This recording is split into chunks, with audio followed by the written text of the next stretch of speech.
सांगली ग्रामीण पोलीस ठाणे हद्दीतील स्वप्नील कोलप टोळीस सांगली आणि कोल्हापूर या दोन जिल्ह्यातून 2 वर्षाकरिता हद्द पार करण्यात आले आहे. गुन्हेगारी टोळ्यांची दहशत मोडून काढून त्यांचे समूळ उच्चाटन व्हावे आणि आगामी सण उत्सवाच्या पार्श्वभूमीवर पोलीस अधीक्षक संदीप घुगे यांनी हद्दपारीची ही कारवाई केली आहे. स्वप्नील उर्फ गोट्या प्रकाश कोलप वयवर्ष 35, उमेश रमेश कोलप वयवर्ष 31, रोहित रमेश कोलप वयवर्ष 28 सर्व राहणार अंकली तालुका मिरज अशी हद्दपार केलेल्या आरोपींची नावे आहेत. स्वप्नील कोलप टोळीविरुद्ध 2013 ते 2025 या कालावधीत गंभीर स्वरूपाचे गुन्हे दाखल आहेत.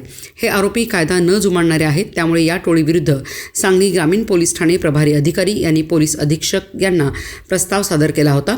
सदर प्रस्तावाचे अवलोकन करून पोलीस अधीक्षक यांनी टोळी प्रमुख स्वप्नील उर्फ गोट्या प्रकाश कोलप, उमेश रमेश कोलप, रोहित रमेश कोलप यांना महाराष्ट्र पोलीस अधिनियम सन 1951चे कलम 55 मधील तरतुदीनुसार सांगली आणि कोल्हापूर या 2 जिल्ह्यातून 2 वर्ष कालावधीकरिता हद्दपार केले आहे.